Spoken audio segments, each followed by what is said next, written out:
Hayırlı irte Россия 1 телеканалында Татарстан яңалыклары туры эфир студиясында Идел Кыямов. Безнең бүгенге чыгарылышта.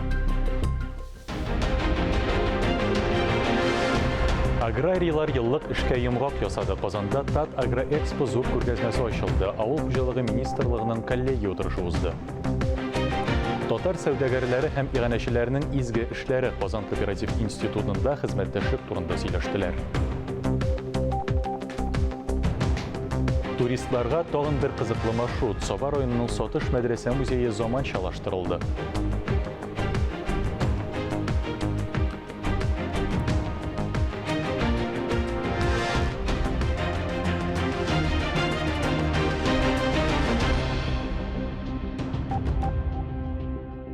Татарстан президенты Рөстәм Миңнеханов Ураза һәм Корбан гаетен бәйрәм итү көннәре турындагы указны имзалады. Ай календаре һәм гореф-гадәтләре нигезендә Ураза бәйрәме 13 майга туры килә.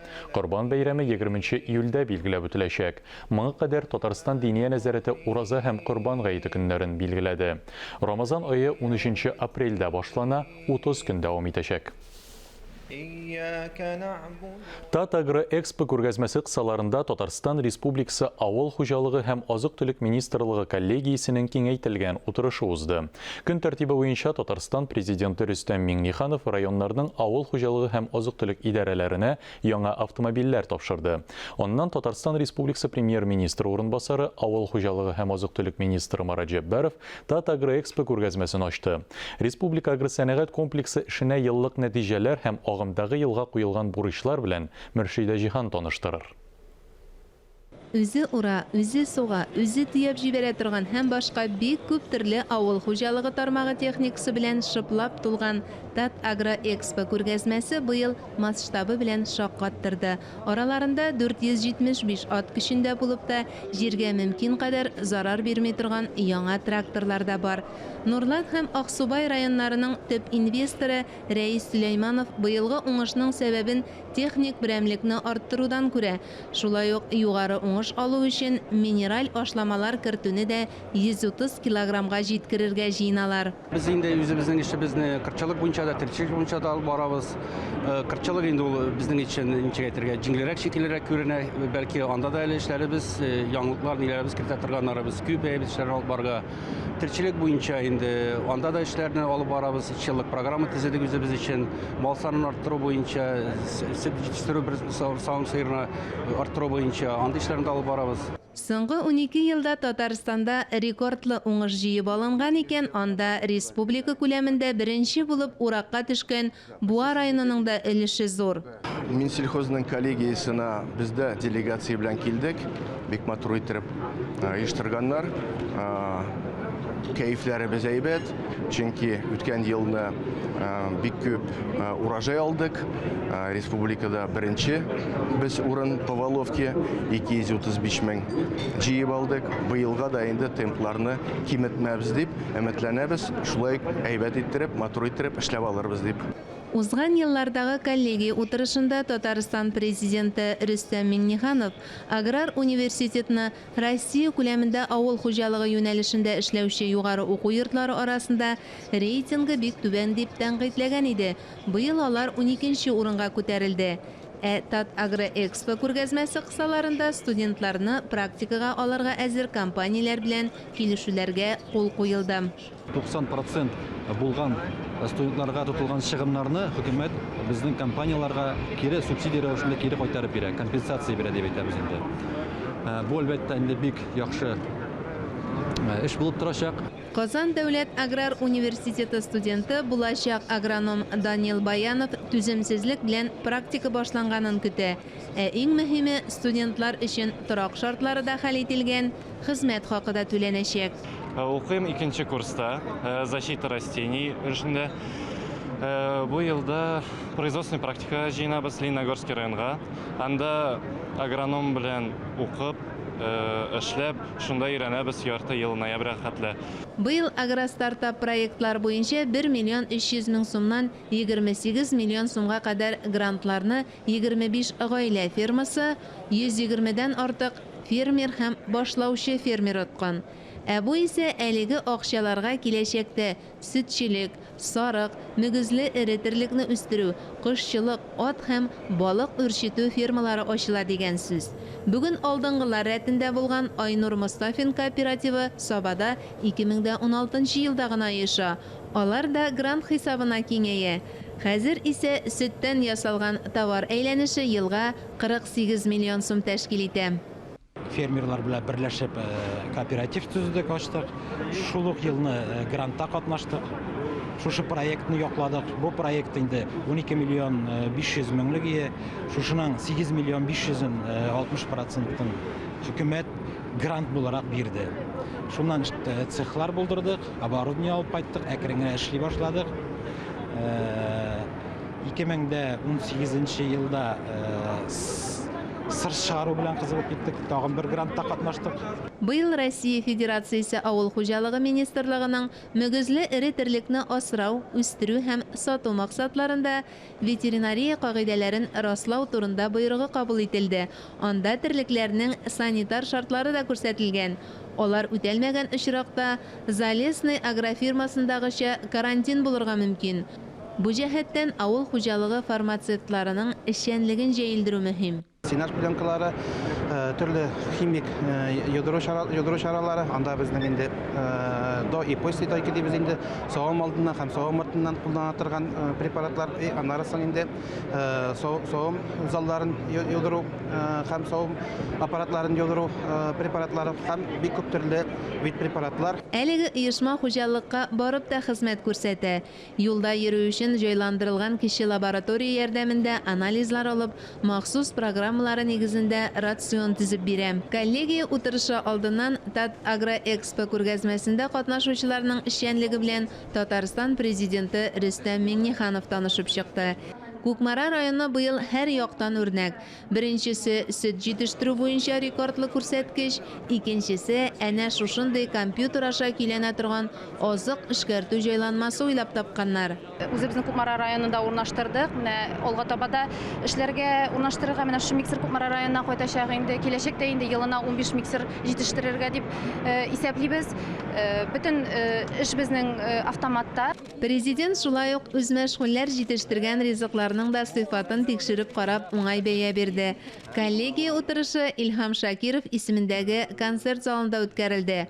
Аны Татарстан Республикасы премьер-министры урынбасары, авыл хуҗалыгы һәм азык-төлек министры Марат Җәббаров алып барды. 2010 елдан бирле күрсәтелеп килгән 4 миллиард сумнан артык ярдәм аркасында савым сыерларының баш санын саклап калдык. 26 районда аларның саны хәтта артты. Фермерлар ел сайын 500-дән артык яңа эш урыннары булдыралар. Абакчачыларга ярдәм итү программасы 2020 елда пандемия изоляциясын имин узу өчен бик яхшы мөмкинлек бирде. Хисап чыгышында 2021 елга игенчелек продукциясе күләмен 5%-ка арттыру бурычы куелуын искәртте. Үсемчелек буенча 21 ел уңышы өчен төп әзерлек эшләр башкарылды. Көзге бөртекләр культуралар 552 мең гектар майданда чәчелгән. Шуның 435 мең гектары көзге будай, 111 мең гектары көзге арыш били. Бу майданнарның 42% оригиналь һәм элиталы ырлыклар белән чәчелгән. Утырышта онлайн режимда Россия Федерациясе авыл хуҗалыгы министрының беренче урынбасары Джамбулат Хатуов та катнашты. Я хотел бы еще раз поблагодарить Министерство сельского хозяйства за профессиональную работу, поблагодарить Марата Готовича, Марата Затовича как руководителей, потому что сегодняшние результаты – это результаты не одного дня, это системная работа. Халиуллин Нияз республика хәбәри санау үзәге мөмкинлекләре турында сөйләде. В тестовом режиме в апреле месяце Агросәнәгать өлкәсендә IT белгечләр кытлыгын киметү, апробацияләгән математик модельләр нигезендә агросәнәгать продукциясын җитештерергә мөмкинлек бирү максатыннан 2019 елда Татарстанда 5 юнәлеш буенча цифрлы авыл хуҗалыгы программасы проекты тормышка ашырыла башлаган иде. Цифрга гына китеп, харап була күрмәгез отчет җыеп. Татарстан президенты тулайым хисапка уңай бәя бирсә дә, әле җайга салып җибәрәсе эшләрне дә барлады. Мәсәлән, иминиятләштерү санын арттыру. Әлегә чәчүлекләрнең 17%-на гына страховка алырга мөмкин. Шулай ук сөт җитештерүне һәм мөгезле эретерлек санын киметкән районнарга җиң сызганып эшкә тотынырга кушты. Әгәр дә сөт белән шөгыльләнмәсәк, нәрсә хисабына хезмәт хакы түләргә, нишләргә? Мин үзем дә хуҗалык менә районда эшләгәндә сөт белән бөтен мәсьәлә хәл ителә. Сөтең булмаса бер нәрсә эшләп булмый. Коллегия утырышының төп өлеше тәмамлангач, авыл хуҗалыгы тармагы хезмәтчәннәренә дәүләт бүләкләре тапшырылды. Мөршидә Җихан, Илдар Галәветдинов, Татарстан яңалыклары. 12-13 февраль көннәрендә Минзәләдә каһарман шагыйрь Муса Җәлил истәлегенә Ватаным Татарстан газетасы тарафыннан гамәлгә куелган милли көрәш бәйгесе уза. Быел бу бәйгенең 58-се оештырыла. Оештыручылар Татарстанның спорт министрлыгы, көрәш федерациясе, Минзәлә районы хакимияте, Ватаным Татарстан газетасы редакциясе. Тарихка күз салсак, беренче турнирда Сарман көрәшчеләре җиңеп чыккан, аннан соң күчмә кубок Буага киткән, соңрак Чистайга барып җиткән. Рекорд исә Балташта, алар бу бәйгедә 13 мәртәбә җиңү яулый алды. Аерым исемнәргә килгәндә Шаллы батыры Айрат Гыйлаев барсында уздыра. Ул бу бәйгене 12 тапкыр отты. Узган ел вафат булган Ильяс Галимов бәйге тарихына 9 мәртәбә уңышка ирешкән батыр булып кирип калды. Быелгы бәйгедә данлыклы көрәшче Ильяс Галимов истәлегенә махсус бүләк булдырылган. Әлеге турнир соңгы елларда Казаннан читтә уздырыла. Бу да ярышның төп үзенчәлекләреннән берсенә әверелде. Көрәш бәйгесе спорт чарасы гына түгел, бу татар көрәшен сөючеләрнең очрашу урынына да әверелде. Көрәшчеләр арасында шундый сөйләм бар. Менә Musa Җәлил, Musa Җәлил әйткән икән. Әле менә Татарстан беренчелеген әйткән икән, дип әйтмәскә дә мөмкин. Musa Җәлилне туенда ул үзенә күрә бер төрле зур батырлык эшләү шикелле. Чөнки монда кешеләр дә күбрәк килә, командалар да килә. Аннар шундый ярышып менә тегене итеп безнең татар илләр арасында да теге характерлы егетләр бар бит инде, җиңәләр. Республика мәктәпләрендә укучыларны кайнар аш белән тәэмин итү контрольдә тотыла. Буа шәһәр мәктәпләрендә белем алучылар ашханәләрдә тәмсез ризык булуы турында район башлыгы Ранис Камардиновка мөрәҗәгать иткәннәр. Шуңа бәйле рәвештә мәктәпләрдә чираттан тыш тикшерүләр узды. Көн кадагындагы тема буенча түгәрәк өстәл янында фикер алыштылар.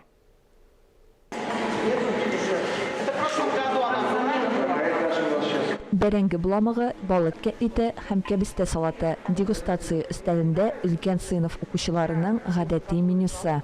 Бүген буа укучыларының ризыгыннан район башлыгы Ранис Камардинов та авыз итте.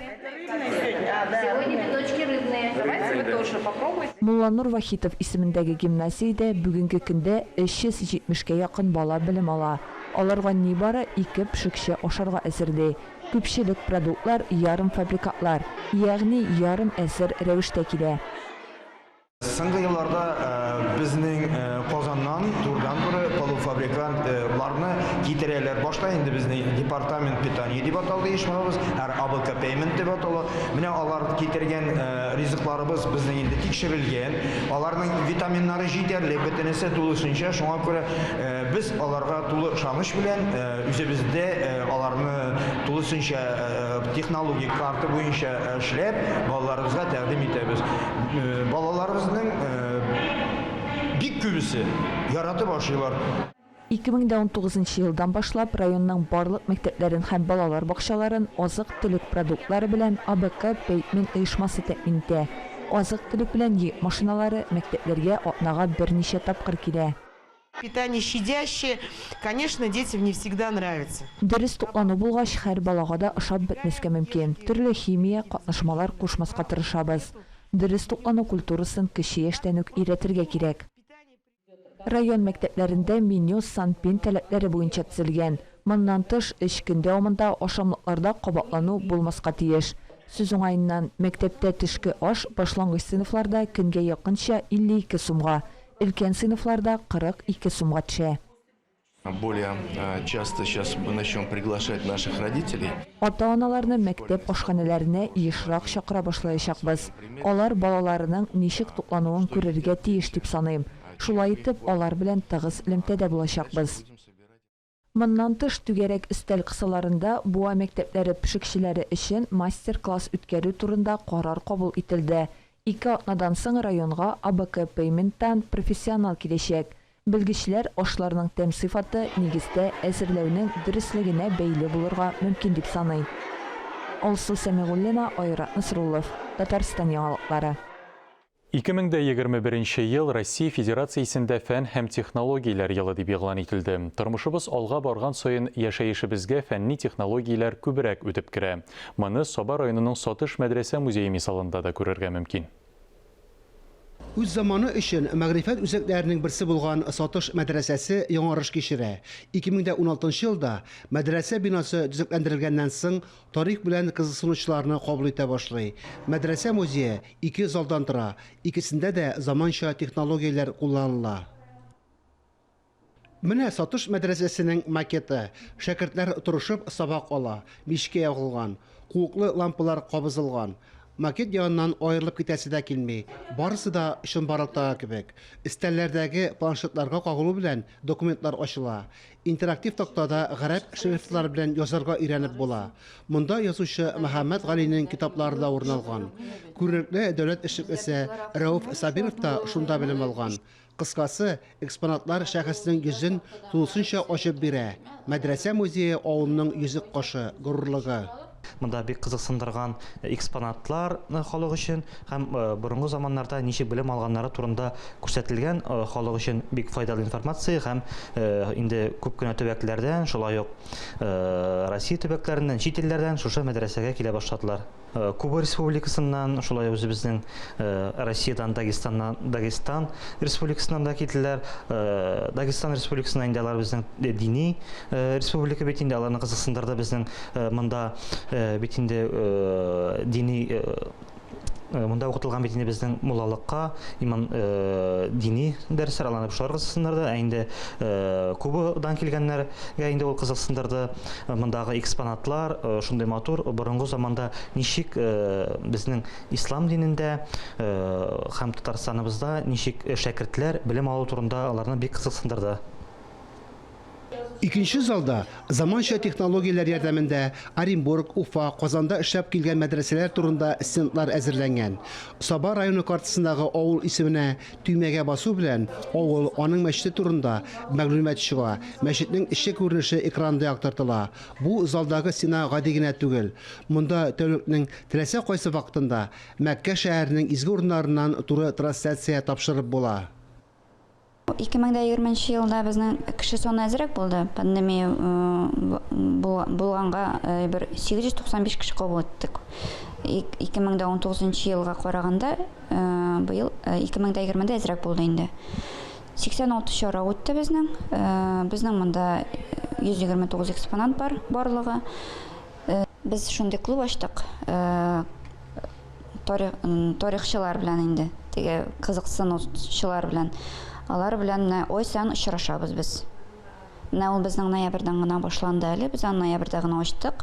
Шундый бер кружок дип әйтик инде. Түгәрәк ой сан менә ноябрь, декабрь һәм январьда булды әле, менә февральдә булырга тиеш. Ой сан төрле темаларга сөйләшәбез. Сатыш мәдрәсәсе 1800 елдан алып 1918 елга кадәр эшли. Заманында 300 шәкерт укыган. Мәдрәсә бинасы 19 гасыр азагы, 20 гасыр башы архитектура һәйкәле, төбәк әһәмиятендәге мәдәни мирас объекты. Музей ишекләре һәр кемгә дә ачык. Биредә шалтарик белән замананың соңгы казанышлары кисешә һәм шуның белән игътибарны үзенә җәлеп итә. Фәнис Мөхәммәтов, Татарстан яңалыклары, Саба районы. Казан кооператив институтының татар мәдәнияте үзәгендә татар сәүдәгәрләре һәм меценатлары эшчәнлегенә багышланган конференция булып узды. Ул Татарстанда туган телләр һәм халыклар бердәмлеге елына багышланды. Фән көнендә татар сәүдәгәрләре һәм меценатларының үткәне һәм бүгенгесе дигән тема буенча уздырылган конкурска нәтиҗә дә ясалды. Шара Казан кооператив институтының татар мәдәнияты үзәге, гуманитар фәннәр һәм чит телләр кафедрасы һәм бөтен дөнья татар эшкуарларына ярдәм итү ассоциациясе Әлки районы якташлык җәмгыяте белән берлектә оештырылды. Безнең максат менә үткәннәрдән киләчәккә күпер салдыру. Әгәр дә без бүген бу эшне эшләмәсәк, әгәр дә без бу эшне башкармасак, менә әйтик, элеккеге сәүдәгәрләр бит алар аякларына нык басып торганнар. Бәлки алар да үзләренең акчаларын шәлләгәннәрдер. Әмма дә ләкин алар дөньяви һәм дини белемгә ия булганлыктан, алар әгәр дә без татар өчен бүген мәктәп ачмасак, татар өчен татар яшәсен дип эшләмәсәк, безнең дә эшчәнлегебез бу дәүләттә булмаячак аңлаганнар. Менә безнең яшь буыннарда менә шуны аңлап киләчәктә шулай татар халкына хезмәт итәрләр дигән нияттә без бу проектны башлап җибәрдек. Конференцияны Татарстан Республикасы Фәннәр Академиясының Шиһабетдин Мәрҗани исемендәге Тарих институты директоры Радик Салихов башлап җибәрде. Узган гасырларда яшәгән меценатларның эшчәнлегенең әһәмиятенә тукталып, Татарстан Дәүләт Советы депутаты Алсу Набиевага рәхмәтен җиткерде. Фәрит Уразаев үз чыгышында меценатларның эш гамәлләрен анализлап күрсәтте. Кооператив бит инде ул үз ишу, экономик икътисади сәүдә элемтәләрен рәткә салу һәм бу традициялар бик борынгы татарда. Һәм ул гаилә бизнесы буларак та, нәсел бизнесы буларак та эшмәкәрлек белән шөгыльләнгән татар. Һәм әйтер идем, бүгенге көндә бу хәрәкәтне яңарту өчен студентларга тарих кирәк. Ә ул тарих бездә бик күркәм. Игенәчелек татарда һәр вакыт булган, элеккеге мәдәниятен, культурасын, менә шушы эшкуарлыкның, меценатлык, игенәчелекне кире кайтарып алырга кирәк. Һәм кооператив институттагы менә бу милли үзәк бу юнәлештә бик зур эшләр алып бара. Рауил Бадахшин конференциядә үзенең укучылары белән катнашты. Быел Ишбубый мәдрәсәсенә 240 ел, Габдулла Бубый туына 150 ел, Гобәйдулла Бубый туына 155 ел була. Рауил Навит улы бу нәсел сызган юлның дәвамлы булуы хакында сөйләде. Бүгенге конференция чынлап та менә татар сәүдәгәрләре һәм меценатлары дигән темага бик урынлы дип уйлыйм һәм монда катнашуым белән горурланам, чөнки безнең бер туган бубыйлар исемен йөртүче мәктәп директоры буларак бу авыл турында гомумән элеккесе буенча әйткән вакытта безнең авыл сәүдәгәрләр авылы булып торган. Шарада Татарстанның авыл, район, шәһәр мәктәпләре укучылары чыгыш ясады. Конкурста катнашучыларга дипломнар һәм рәхмәт хатлары тапшырылды.